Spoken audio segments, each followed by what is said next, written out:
ఇక మావాడు అక్క నేను ట్యాంక్ బండ్ దగ్గరికి పోయేస్తా అంటే సరే తమ్మి పోయి జల్దీ రారా అని చెప్పిన. పోరడు ఇంతవరకు జాడ పత్తలేడు, ఎక్కడున్నాడో ఏమో వీడు.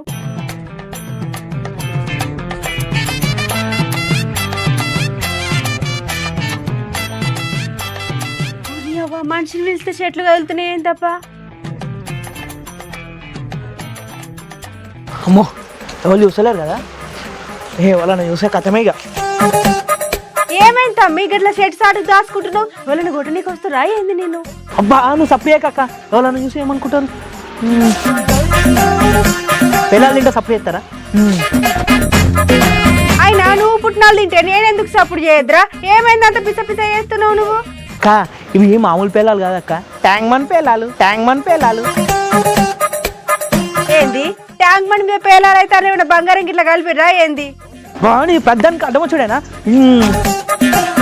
నేను ఎక్కడ ఎదుగుతానని దీనికి కళ్ళ దీనికి. ఏంది అసలు నీ లొల్లి? కూర్చున్న దగ్గర నుండి లేవకుండా పేలాలు బుక్కుంటే వీడంటే ఎదుగుతాడు. నేను ఇట్లా కాదు కానీ రోడ్డు మీద పడ్డ పేలాలు ఎత్తుకొని బుక్కెమ్మకుందానా నాకు తిక్కలు వేసినాక చూడు మళ్ళీ నేను ఏం చేస్తాను. ఒరే బర్రె మొక్కపడ నాకు ఇట్లా బీపీ లేచింది అనుకో, ఇంటికి వచ్చినాక చీపురు గట్ట మరలేసి కొడతా చెప్తున్నా.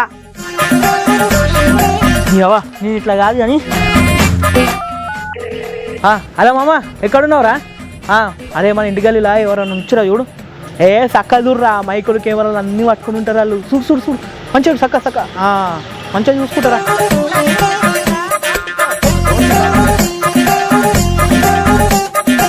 అయినా నీ పిచ్చి కాకపోతే వాళ్ళు మన గల్లీకి ఎందుకు వస్తారు తమ్మి? వాళ్ళకేం పని అక్కడ చెప్పు. ఓహో నీకు తెలియదా? అది మన కోసం వస్తారు, నాకు ఎరికే. ఏమైందిరా? ట్యాంక్ బండ్ దగ్గర పోయినావు కదా, అక్కడికి ఇట్లా ఏమైనా చేసినావా ఏంది? వామ్మో వీడమో చేసినట్టే ఉన్నాడు, నాకు పానం అంతా ఎట్లనో అవుతుంది కదా. చెప్పు తమ్మి ఏమైందిరా? అక్క నువ్వు గంతగనం ఎందుకు భయపడతాను అక్క? నేను ట్యాంక్ బండ్ దగ్గర పేలాలు కొన్నా. ఇప్పుడు నన్ను చూడడానికి మస్తు మంది వస్తారు, అట్లనే నాతో ఫోటోలు కూడా దిగుతారు. అయ్యమ్మ ఫోటోలు కూడా మస్తు అనిపిస్తాను.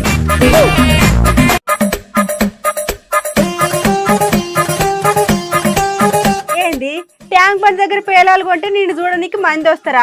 గట్లనే నీతో ఫోటోలు కూడా దిగుతారా? ఏంది నాకు ఏం అర్థమైతే లేదురా. ఆయన నీకు ఎప్పుడు అర్థమైందని గులు కూడా ఏందో ఆపి ముచ్చటేందో చెప్పరా నాయన, ఏమో నోట్ల గులుక్కుంటున్నావు. ఏం లేదక్క, నిన్న మన మంత్రి కేటీఆర్ సార్ కొడుకు హిమాన్ సారు ట్యాంక్ బండ్ కాడ పేలాలు కొనుక్కొని తిన్నాడు.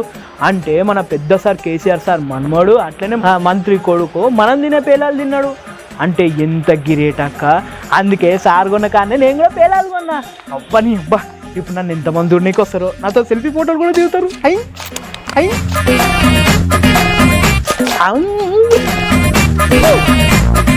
ఒరే నువ్వు బర్రెల దగ్గర పని చేసినైతే తప్పే లేదురా. నీ బర్రె మొక్కపోడ వాళ్ళంటే ఓ పదవిలు ఉన్నారు, గట్లనే వాళ్ళకి ఇంత ఇలువ ఉన్నది. గందుకే వాళ్ళ కొడుకులు గట్లనే మనవరాలు బయటకు వచ్చినా వాళ్ళని చూస్తారు, గట్లనే వాళ్ళతో ఫోటోలు దిగుతారు. నీతోనే వాళ్ళు దిగుతారా బర్రెలు తప్ప? ఓర్ని అక్క, ట్యాంక్ బండ్ కాడ పేలాలు కొనుక్కొని తింటే అందరు సెల్ఫీ ఫోటోలు దిగుతారు అనుకున్నా. నా బతుకులమ్మ నువ్వు అడగదరా. 20 రూపాయలకు వచ్చే పేలాలు ముసలోడు వద్దొద్దు అంటే కూడా 100 రూపాయలు ఇచ్చొచ్చినాయి. చీనియా మనకి పేలాలు వద్దు ఏమొద్దు. కానీ మా తమ్ముడు అన్న దాంట్లో జరిగితే ముచ్చటున్నదిలా. ఇంకా మంత్రి కొడుకు ఏదో నోటికింత రుచి తినాలని అనిపించి రోడ్డు మీదకి వచ్చి తిన్నందుకు అక్కడ ఫోటోలు గట్లనే మైకులు పెట్టి ఆ సార్ నీకు ఎంత ఇచ్చిండు అని అడుగుడు, గట్లనే ఫోటోలు దింపి సోషల్ మీడియాలో పెట్టుడు. గట్లున్నది ఇవాళ రేపు జమానా.